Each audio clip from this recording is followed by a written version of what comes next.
Hello दोस्तों, कैसे हैं आप सभी? आप सभी युवा साथियों का स्वागत है आपके अपने ही चैनल अभ्यंकर पर। मैं आज एक बार फिर जीडीएस भर्ती के नोटिफिकेशन की अपडेट को लेकर उपस्थित हुआ हूं। मेरे जितने भी युवा साथी जो 10वीं उत्तीर्ण हो चुके हैं और भारतीय डाक विभाग की जीडीएस ग्रामीण डाक सेवक की भर्ती का लंबे समय से इंतजार और कर रहे हैं कि भर्ती कब आने वाली है, इसके आवेदन पत्र भराना कब से शुरू होंगे, कितनी पोस्ट के लिए भर्ती की जाएगी, भर्ती आएगी भी नहीं आएगी। इस प्रकार कई सवाल आप सभी के मन में चल रहे होंगे। लंबा समय निकल गया है, अभी तक भर्ती नहीं आई, तो इंतजार खत्म हुआ। दोस्तों, आप सभी लोगों के लिए एक बड़ी खुशखबरी है कि भर्ती को लेकर एक बड़ी अपडेट सामने आई है। भर्ती के विषय में एक ऑफिशियल लेटर जारी हुआ है। वो लेटर क्या है, उसका भर्ती से क्या संबंध है, भर्ती आने में देरी क्यों हुई, भर्ती प्रक्रिया, उसके हर बात की जानकारी, पदों का विवरण, सभी कुछ मिलेगा इस वीडियो में, वो भी सपोर्ट डॉक्यूमेंट के साथ में। तो बने रहिए हमारे वीडियो में अंत तक। भारतीय डाक विभाग के द्वारा हर वर्ष प्रायः 40,000 से लेकर 70,000 पदों पे भर्ती की जाती है। ये भर्ती प्रक्रिया जनवरी माह में पहली बार विज्ञापन निकलता है, वहीं जुलाई में दूसरी बार विज्ञापन निकलता है। ये ट्रेंड विगत 2-3 सालों से लगातार चल रहा है, लेकिन पिछले साल विभाग के द्वारा 3 बार भर्ती की गई थी, शेड्यूल 1, शेड्यूल 2 और स्पेशल ड्राइव, जिसमें 55,000 से ज़्यादा पदों के विरुद्ध भर्ती की गई थी। अब जीडीएस की वैकेंसी में इतना आकर्षण क्यों होता है कैंडिडेट्स का? उसमें सबसे पहली बात, इसमें शैक्षणिक योग्यता मात्र और मात्र 10वीं मांगी जाती है, जो कि एक बहुत सामान्य और न्यूनतम योग्यता है। दूसरी सबसे बड़ा आकर्षण का केंद्र, इसमें कोई भी रिटन एग्जामिनेशन या लिखित परीक्षा नहीं देनी होती। तीसरी बहुत इम्पॉर्टेंट चीज़ ये कि एक परमानेंट जॉब होती है, कोई कॉन्ट्रैक्चुअल या फिर आउटसोर्सिंग वाली जॉब नहीं है। चौथी बात, एक केंद्र सरकार की जॉब है। पांचवी बात, जो लोग पुलिस या आर्मी में इंटरेस्टेड नहीं होते लेकिन क्वालिफिकेशन कम रखते हैं, तो वो फिर इसमें अप्लाई करना ज़्यादा बेहतर पसंद करते हैं। तो इस कारण से जीडीएस वैकेंसी का आकर्षण बना हुआ है। तो जीडीएस में एक्चुअली 3 प्रकार के पद आते हैं। पहला पद होता है बीपीएम का, यानी ब्रांच पोस्ट मास्टर का। दूसरा पद होता है एबीपीएम का, यानी असिस्टेंट ब्रांच पोस्ट मास्टर का। और तीसरा पद होता है डाक सेवक का। तो इस तरह से ये 3 पद होते हैं। तो आइए अब चर्चा कर लेते हैं शैक्षणिक योग्यताओं के बारे में।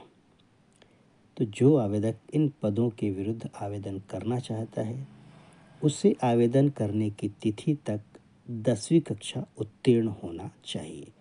साथ ही साथ 10वीं कक्षा में जो लिए गए विषय हैं, उसमें गणित और अंग्रेजी होना चाहिए। दोनों विषय होना चाहिए या दोनों में से कोई एक विषय होना बहुत ज़रूरी है, ये कंपलसरी है। दूसरी आवश्यकता से मांगी कंप्यूटर का ज्ञान, कि कंप्यूटर चलाते आना चाहिए। इसमें आपको सर्टिफिकेट या डिप्लोमा आवेदन करते समय नहीं लगाना है, सिर्फ इसमें लिखना है हाँ या ना, तो आप हाँ कर सकते हैं। तीसरी ज़रूरत मांगी गई है साइकिल चलाते आना चाहिए, जो सभी को आती है। चौथी ज़रूरत इसमें है कि स्थानीय भाषा का ज्ञान, अर्थात कैंडिडेट जिस भी राज्य या सर्कल से आवेदन फॉर्म भरना चाहता है, तो उस सर्कल की जो स्थानीय भाषा है, लोकल लैंग्वेज है, उसको उसने 10th में पढ़ा हुआ होना चाहिए। ये 4 बेसिक ज़रूरत मांगी जाती है। चयन प्रक्रिया या सिलेक्शन प्रोसीजर, तो दोस्तों इसमें कोई भी परीक्षा नहीं ली जाती है। इसमें 10th के अंकों के आधार पर मेरिट लिस्ट बनाई जाती है और मेरिट के आधार पर कैंडिडेट्स का डॉक्यूमेंट वेरिफिकेशन के लिए कॉल करते हैं। तो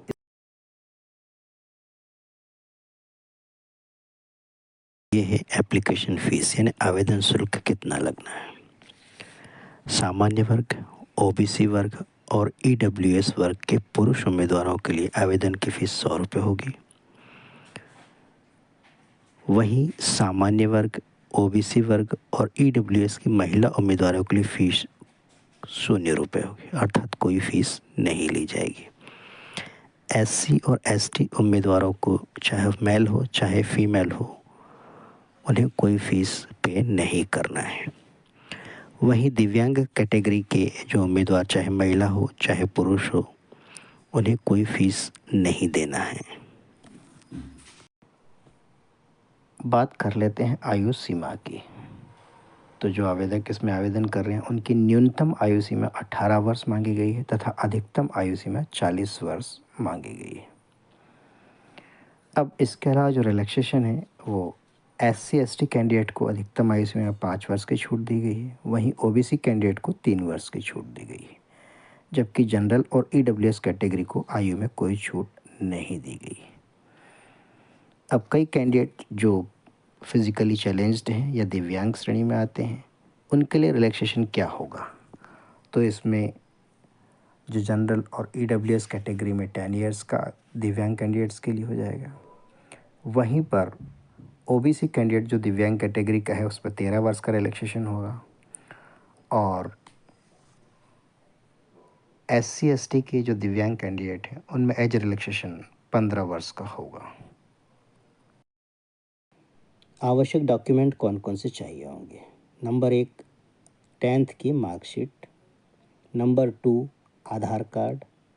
नंबर 3, पैन कार्ड। नंबर 4, जाति प्रमाण पत्र यानी कास्ट सर्टिफिकेट।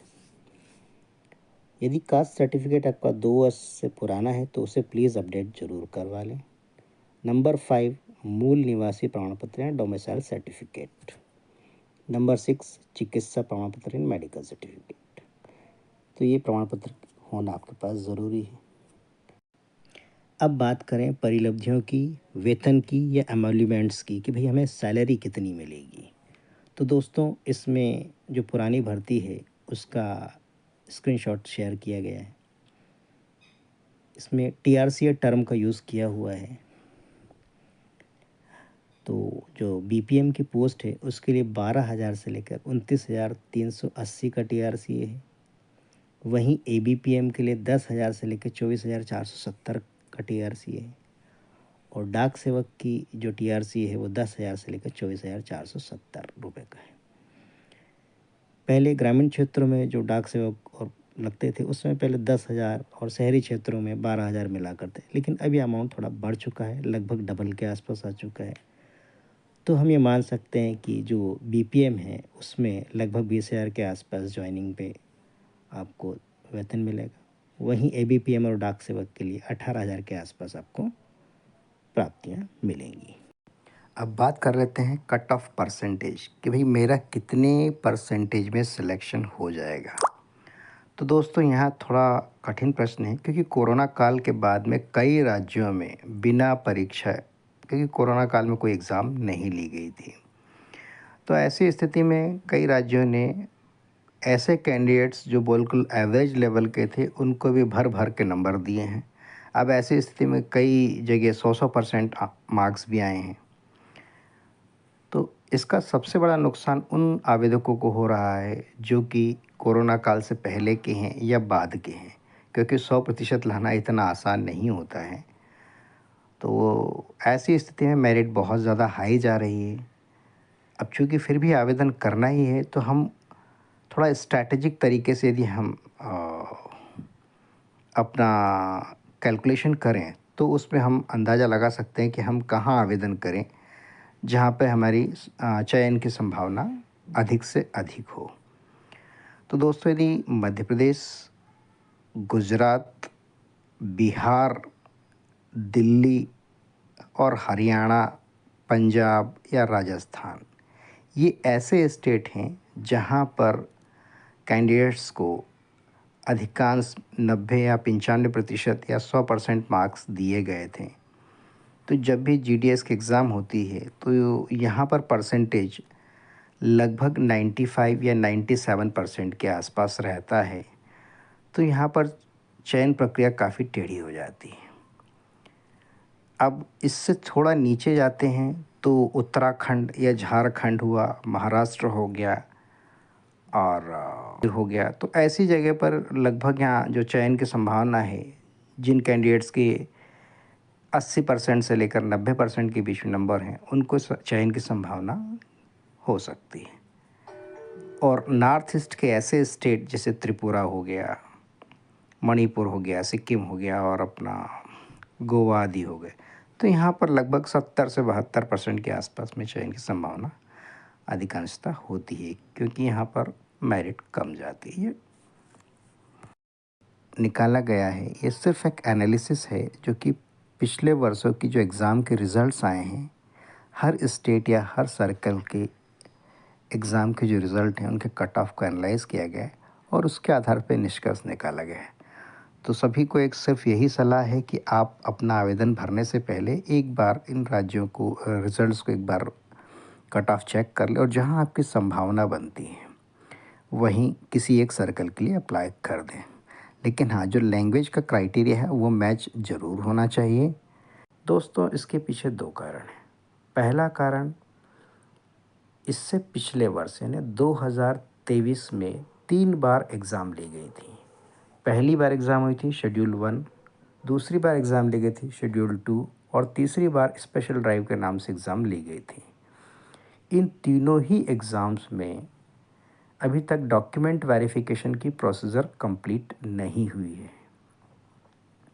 तो अभी कुछ 4-5 दिनों पहले ही ministry of communication, department of post की तरफ से एक लेटर जारी हुआ है जिसमें सर्किलों को कहा गया है कि आप अपने अपने लेवल तक शेड्यूल 1, 2 और स्पेशल ड्राइव की जो एग्ज़ाम की जो पेंडिंग प्रोसीजर पड़ी हुई डॉक्यूमेंट वेरिफिकेशन की, उसको 31 मई 2024 के पहले पहले हर हाल में पूरा कर लें। सबको डेडलाइन भी दी हुई है।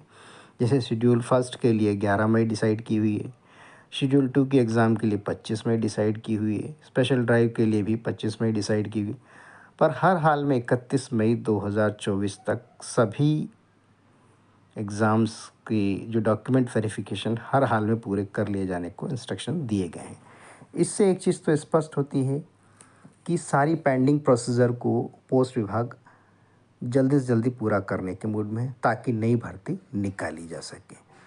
अब जो बीच में एक चीज़ आ रही है वो है आचार संहिता, क्योंकि 10 जून 2024 तक आचार संहिता लगी हुई है, तो उसके पहले तो नई भर्ती की प्रक्रिया शुरू नहीं हो सकती है।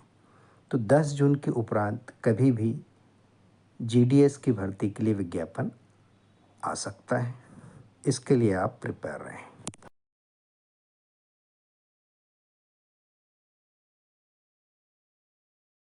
और यदि आपको वीडियो पसंद आया हो तो एक लाइक अवश्य ही करें। यदि इसी प्रकार की सरकारी वैकेंसी और रोजगार की सूचना और अपडेट्स पाने के लिए इस चैनल को सब्सक्राइब जरूर करिए। और हाँ, यदि हर भर्ती की अपडेट्स चाहते हैं तो बेल का आइकॉन को प्रेस करना न भूलें। तो आइए